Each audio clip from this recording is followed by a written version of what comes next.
What if the biggest transformation in your life didn't start with a clean slate, but with a criminal record? What if the rock bottom of your life wasn't the end, but a starting point? And what if the hands that once broke the law could now build a business, a life, and a legacy? In this episode, we're turning up the heat and talking about what happens when you refuse to be burned up and instead you pop back up. Like kernels in a pot, pressure and heat doesn't destroy you. It actually has the ability to expand you, crack you open, and release something entirely new and tasty. Hey, my friends, welcome back to the UNCOMMODiFiED Podcast. I'm Tim Windsor, and my guest on the show today is Emily O'Brien. Emily, welcome to the show.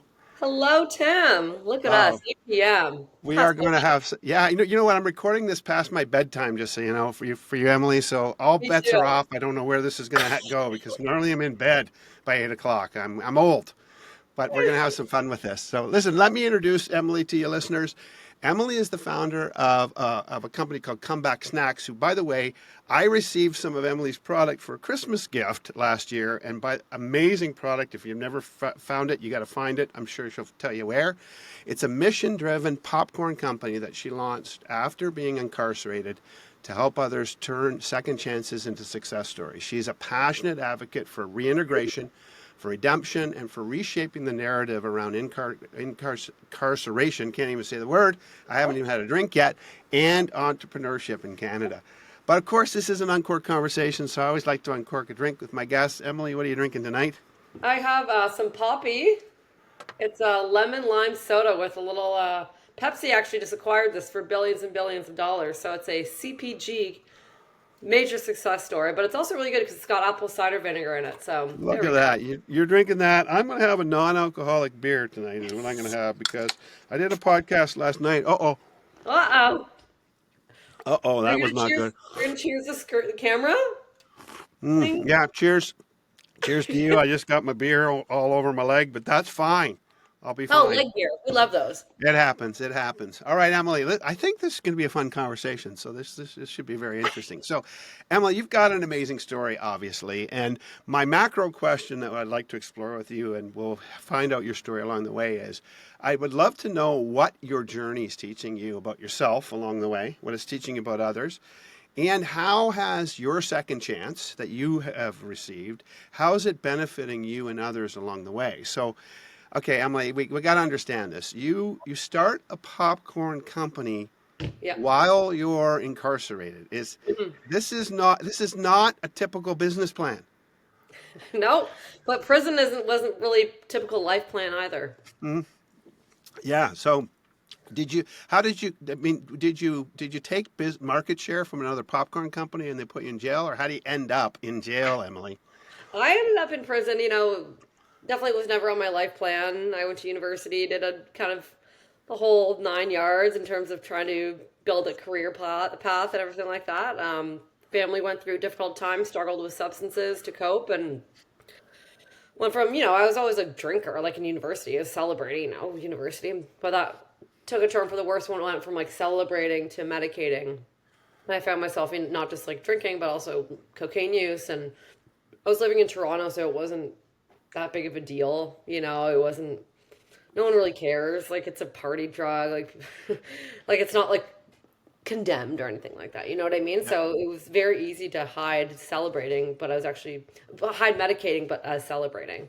And I met someone that was that I worked with, and I'd known him for about 8 months. He was sober. He said he went through all of that, and I knew that I was kind of not in a good place. Like I knew that I was kind of living dangerously, let's say, with all that stuff, and I wasn't happy.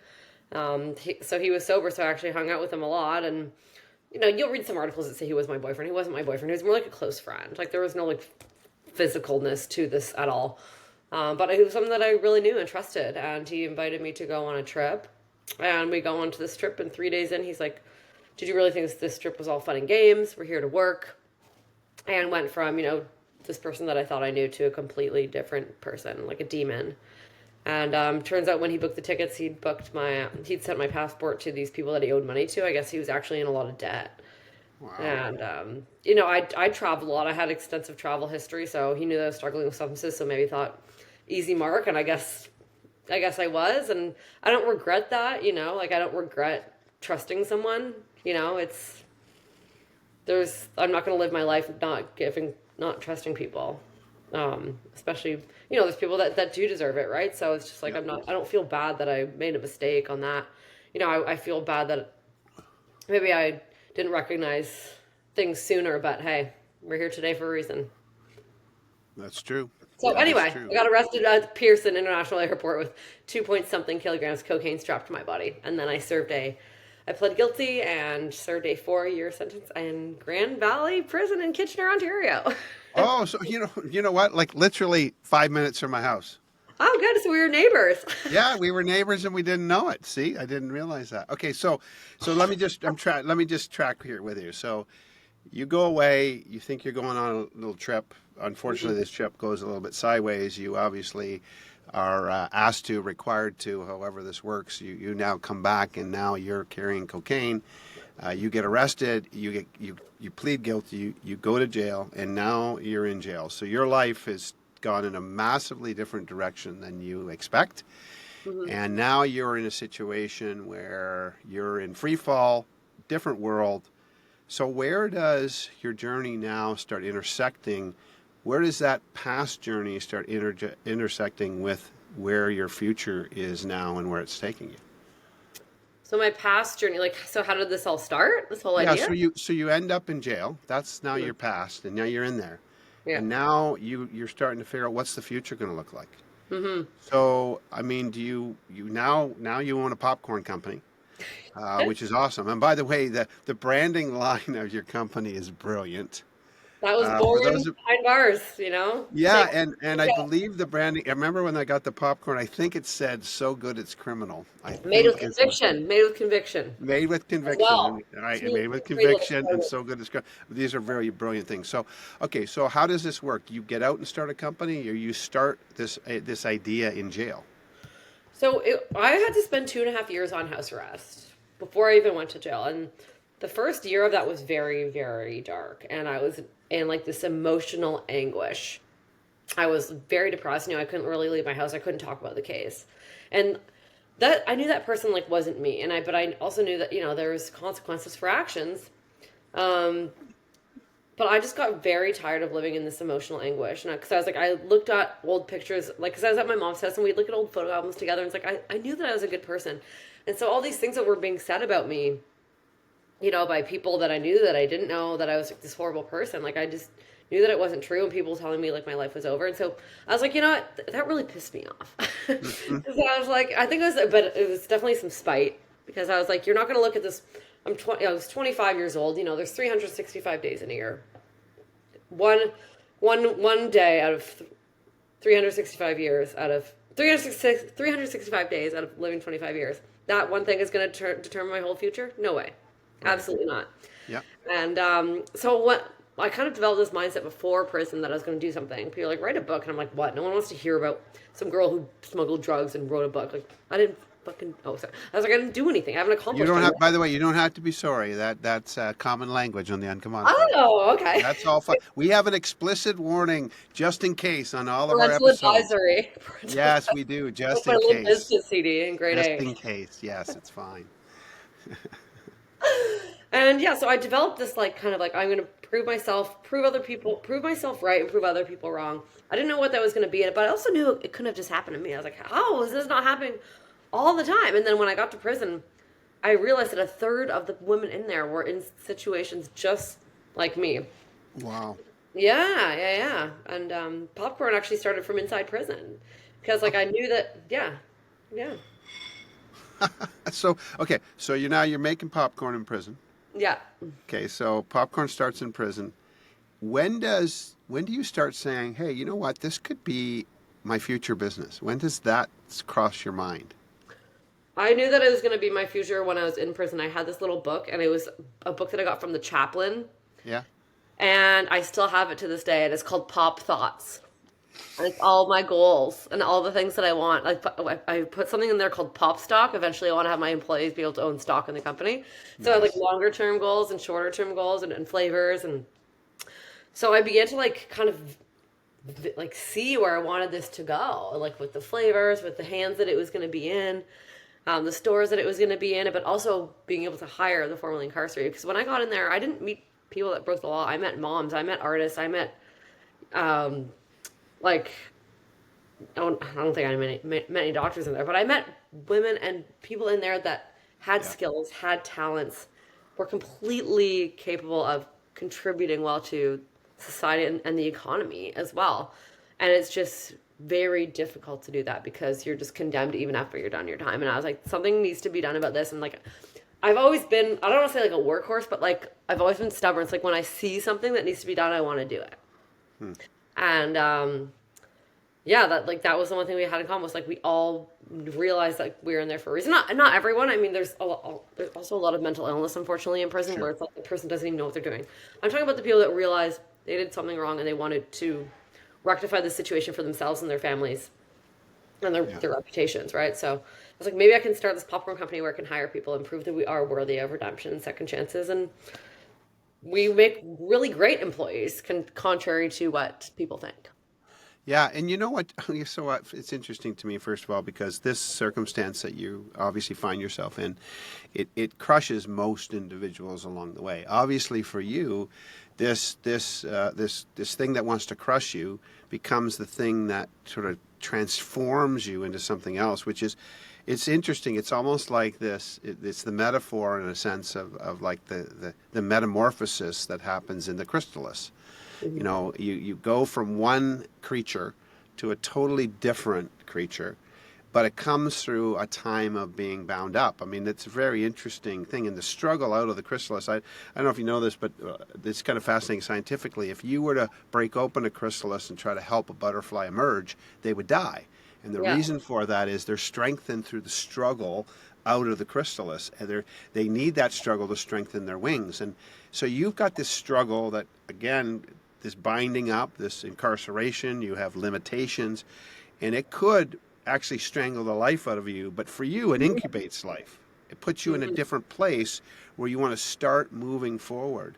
And that is really interesting. And again, if you're listening, I always say, listeners, you're listening for a reason. You know, maybe you're in a place of your life, you know, you might not be in prison, but maybe you're in a place of feeling a little bit bound up and imprisoned in your life, and you're wondering how you can move forward. I'd love for you to understand this story and ask yourself, what does it mean to you? Because most of us are not going to find ourselves in literal prison, but many of us find ourselves in lots of different other kinds of prisons that want to control us, want to shape us, want to crush us. But actually, within that, sometimes we can find destiny. And clearly, you have found a sense of destiny in this journey. So you got this idea. Now you're going to get out. Do you no? Do you get paroled early? Do you serve? You have to serve your whole time. Like, how does that work for you? So the Canadian prison system, it's like if you don't mess up in prison, you can get out after a third of your sentence. And so I knew that I was going there for a reason. I knew that I needed time away from like the booze and all that stuff. I knew I needed that. I knew I needed that kind of sabbatical Yeah. rehab. But I also began to, but I thought of this as like an investment. Like I didn't see it as prison. I kind of reframed the entire thing. Like I knew that justice for wrongdoing. But in order to actually heal and grow, I had to reframe it as something different. Hmm. And so that was not just an investment in my education. So my lawyers were like 40 something thousand dollars. I paid most of it. My parents helped me out with the last little bit, paid them back every penny because, that's what they're what they're worth. And I saw it as my education. So I was gonna read as many books as I could, which I did, business books. I didn't know I was going to be reading popcorn books, but once I figured out I was going to be doing popcorn, I started to read about kind of like that, building a snack company. I saw it as rehab. Rehabs can be like $30,000 a month.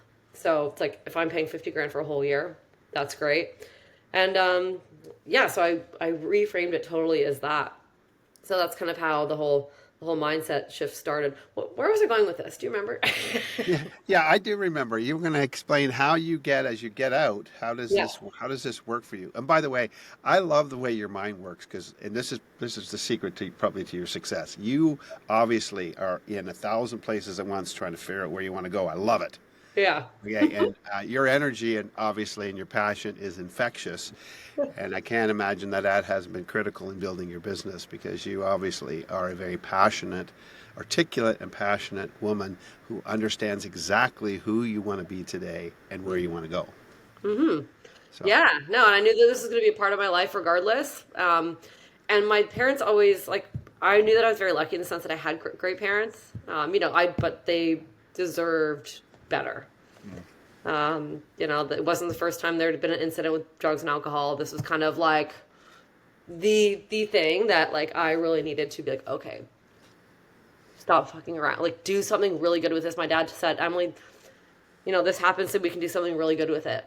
And that's when he was like, I'm going to be public with it. I don't really care. Like I'd rather be able to help other people, take the heat, whatever, but at least like I'm being myself and I'm not lying about it because no one's going to have any dirt on me because I'm going to out myself. yeah. And that's the accountability part that I think is so crucial to building any kind of business or any kind of project. So people have to know that you can be trusted. Absolutely. So you get out. Do you start your business right away? Is there a lag time, or are you already starting the business somehow in jail? Yeah. So my current business partner, we would talk on the phone. We would like sketch logo designs back and forth in snail mail.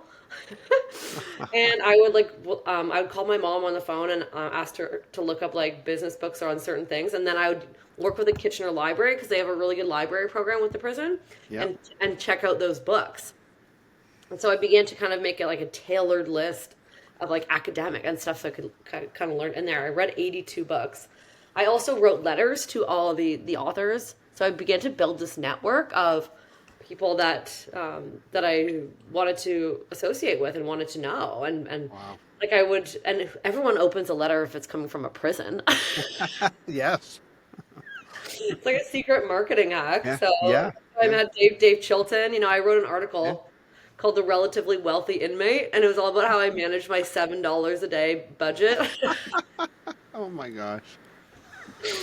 So just being able to, and then I worked with the volunteers that came into the prison, so started to build this network. And then I also would write articles, and my now business partner had this just little landing page, and he'd upload the articles that I'd write and I'd mail them out to him. And then we'd have like a little tab for like email updates. So it's like putting your email. So we started to grow this email list on the side. Oh my gosh. That is phenomenal. Yeah. So you're doing all this while you're still incarcerated. Now you get out. Yeah. Is it transition for you getting out? Is it easy? Is it harder than you anticipated? I mean, how does it feel when your freedom's been taken away from you? Now you're getting it back. How does that feel? So I wouldn't really call it freedom. Being on parole, you have a lot of restrictions. If anything, you have even more. They want you to jump through so many hoops. They try to catch you in lies. They try to honestly set you up. There was a lot of inappropriate conduct that was done by my parole officer that you can't even do anything about. In the beginning, we had a very, very tense relationship. She didn't even want me to hire. So when I applied for my parole, I said, okay, this is part of my plan. I want to hire people that have also been incarcerated. And then she tried to stop all of it. Wow. And the Parole Board of Canada was like, no, this is allowed. So we came to an agreement that I could hire people that had a record, but they just weren't on parole. Because there's this clause called non-association, which is okay. I mean, I get it, but not really. So she tried to stop it, and so I was battling with her. And, and I worked at the gym. So gyms are also synonymous with fresh starts, second chances. Yeah. I was always athletic, going to the gym a lot in prison was and working out was honestly my solace because I have to put my energy somewhere. Yep. When I don't put it somewhere good, it goes in somewhere bad. Yeah. Energy is, energy is sort of like that. If you don't direct it if you don't direct it in the right way, it'll lead you in lots of different ways. I can attest to that in my own life. Yes, that's a problem. Yes. Yeah. It's I can go to 10 house parties in a night, or I can go to 10 meetings in the day, right? What are we gonna do? So you gotta make the right choices with that energy. So when does the company's already in its infancy? You've got a partner. You're trying to figure this out. Mm-hmm. How long after you get out of jail do you start to does this thing start to get some legs?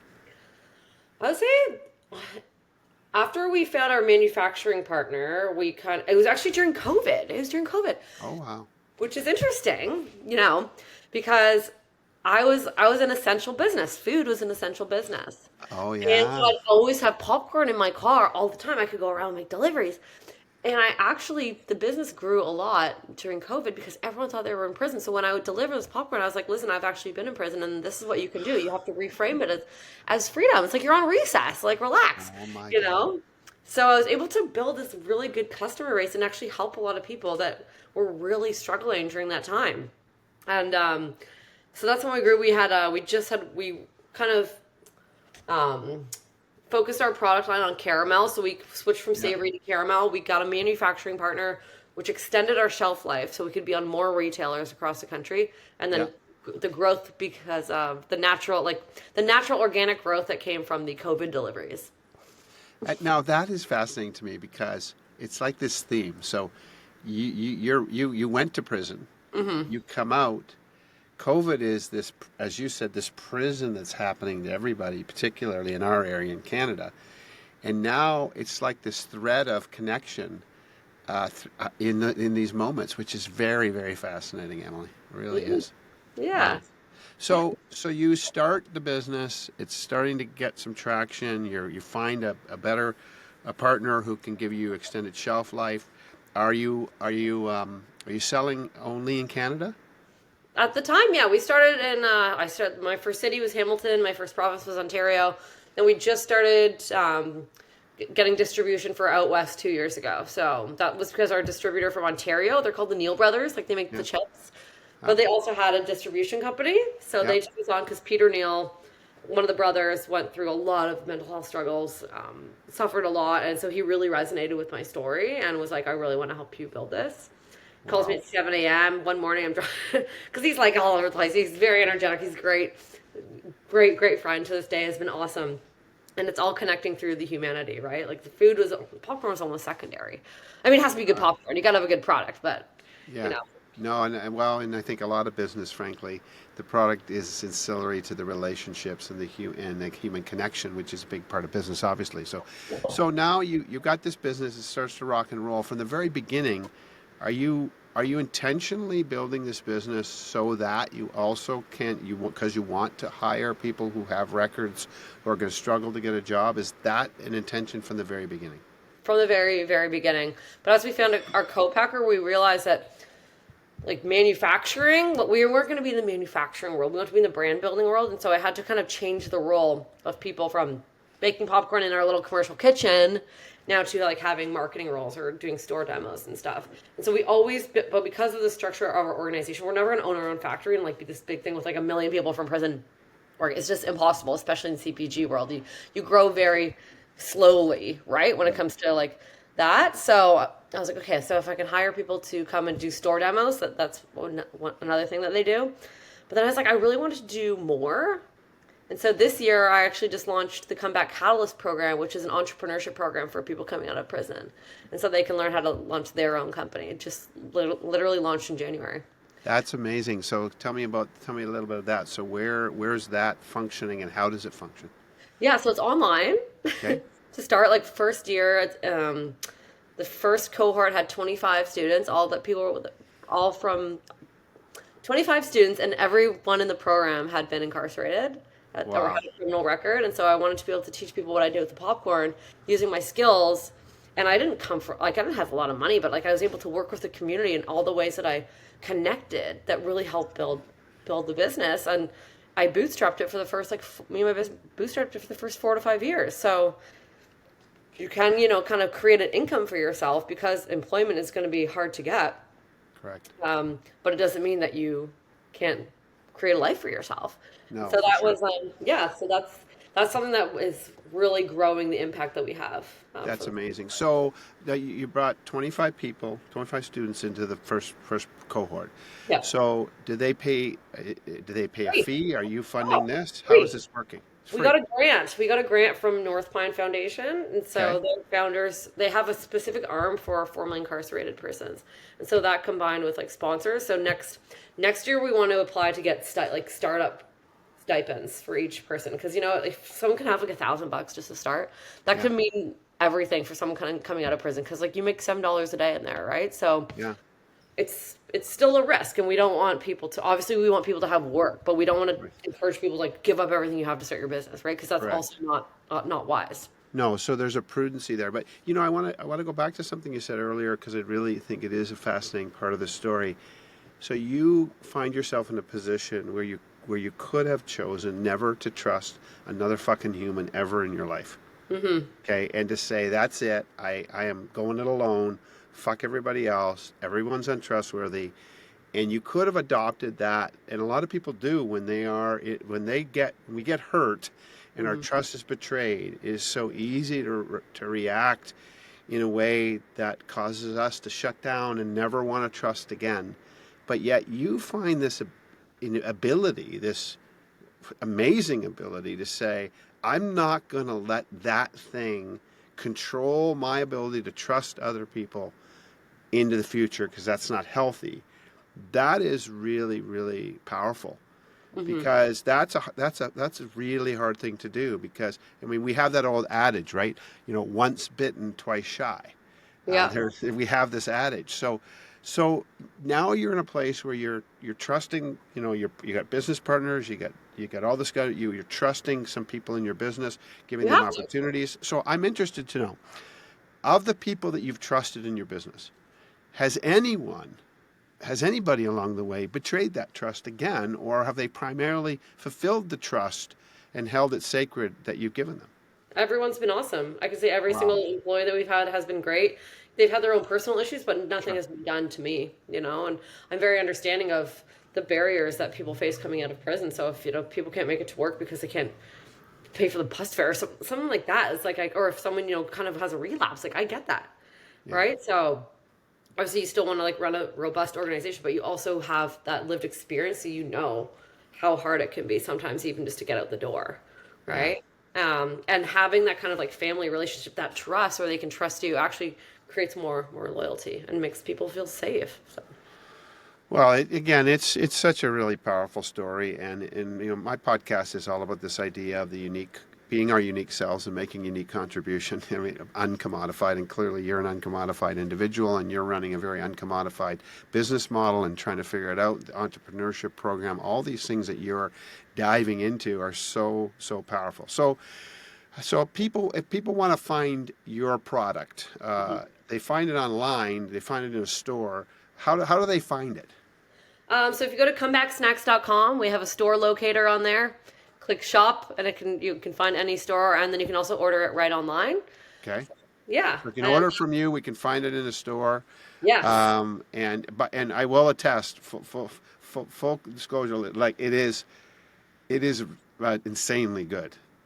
I listen. I probably now. I just had my blood work done, and I have unusually ridiculously high cholesterol, probably because of you, Emily.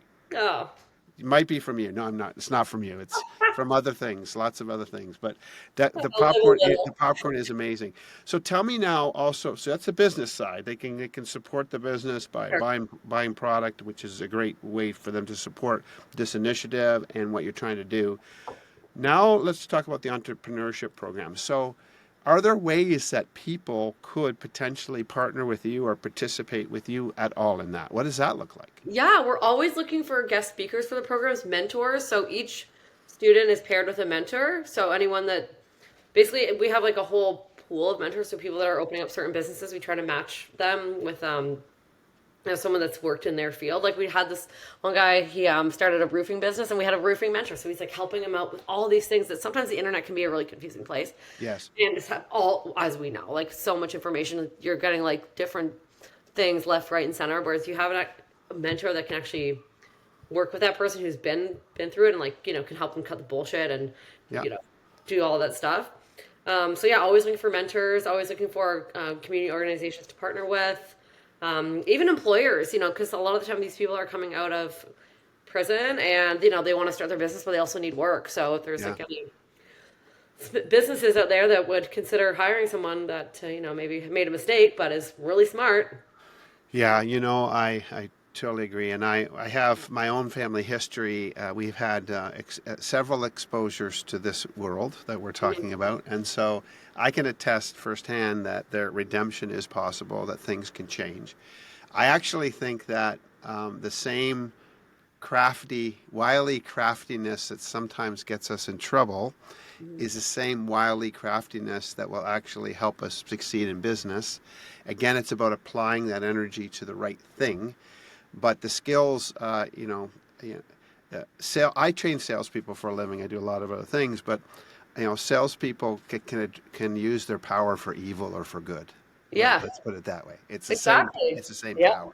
So I love the idea, and I do want to talk to you offline about the possibility of. I would love to figure out Sales how I training. You could could be a potentially. mentor. Yeah, I would love to know how I could be helpful, and I do. I've been doing training of leaders and salespeople for 30 years, and maybe there's a way that I could potentially contribute somehow to what you're doing, because I Yeah. think it's so powerful, and it speaks to that issue of redemption, which is a word we don't often use. It's a word we often don't use in our culture, society, but the idea that people can have a second chance and can have a redemption in their story, it's so powerful. Unfortunately, though, we're not great at it because, as a society, as people, we tend to hold grudges. We tend to make judgments. We tend to, we have this hindsight bias, and we paint people with the brush, and then we write them off. And it in a sense, that's criminal. That's terrible.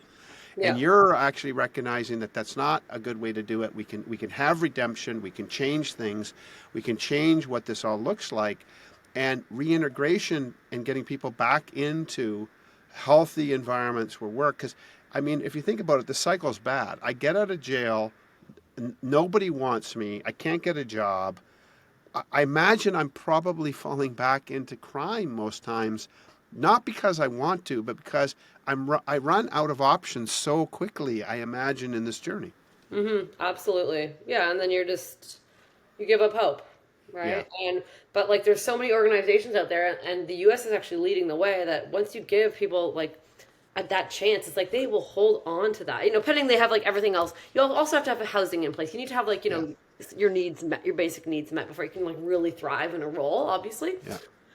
But yeah, the JP Morgan, a financial institution, hires the formerly incarcerated. So you're really starting to see even like, these big archaic like organizations that, typically are set in their ways, really starting to change. It's such a powerful story, and I love where you're trying to take this. And so you are obviously a catalyst. You have great visions. You have this little notebook that you got from a Sure it is. chaplain. It's not in here. Yes, it's in my little show and tell box. And what do you call that notebook again? What's it called? Pop thoughts. Pop thoughts. I love it. Pop thoughts. Now, pop thoughts. So let me ask you: is there something else in that pop thought book that hasn't made its way, hasn't been birthed yet into the real world, but it's in the book? Yeah. That Emily has in her mind and heart to do, that you and you don't have to, by the way, no pressure. Well, there's a lot of pressure, actually. No pressure. Is there anything else in that book that you might want to let myself and my listeners know that they should be looking for? Because you've got other ideas, I imagine. Yeah. I want to start like a fund for the formerly incarcerated to launch their businesses. Because also, a lot of the time there's these grant programs, and once you get to like the loan, like BDC or something, or like there's another one called Fundica, they will not administer grants to someone that has a criminal record. So like even these entrepreneurs like will go all the way. Like I got approached by the BDC to apply for a loan, and they didn't even know their own policy. Oh no. So I'm just like, oh my God. So that's what I want to do. I want to have my own kind of system for supporting the formerly incarcerated. Okay, so you've got this incubation idea. So you get this accelerator, like an incubator, where you're incubating now ideas, but where you want that to go is you want to be able to find people who would be willing to bring some investment in creative ways that can begin to invest in this group of people for the benefit of their future and the future that we can create together. But that's a barrier in of itself. So again, if you're listening, and maybe finance and this understanding is your mad skill. It's not my mad skill, but maybe it's your mad skill. And maybe you go, man, I think there's ways we could do this. You need to hunt Emily down, because we all have an opportunity. I'm easy to find. I don't need to be hunted. I'm very approachable. No, you don't have to hunt her down. Okay, she's easily found. Right. I'm like a deer. Just like, there she is again. There she is. So if the people wanted to message you directly or email you directly about the incubator and about the entrepreneurship program, how do they find you specifically? Yeah. Do you want me to put my email like in the say? No, you can just tell people. Okay, so my email is emily@comebacksnacks.com. Or if you go on Instagram, you can send me a direct message, emz.o'brien. There you go. So you can hook up there, and I definitely am interested in chatting further about, is there maybe there's something I could contribute, because I love the idea, and I will tell you that, again, I came from a fairly difficult background. My family grew up in Ontario housing and government housing. My mother actually put my brother, when he was 18 years old, my mother had my brother put in jail because we were a rather violent lot, and we all flirted with the police Yeah. in several ways. My brother actually once was arrested, and the way they made him pay back his debt, instead of putting him in jail, they made him wash police cars Okay.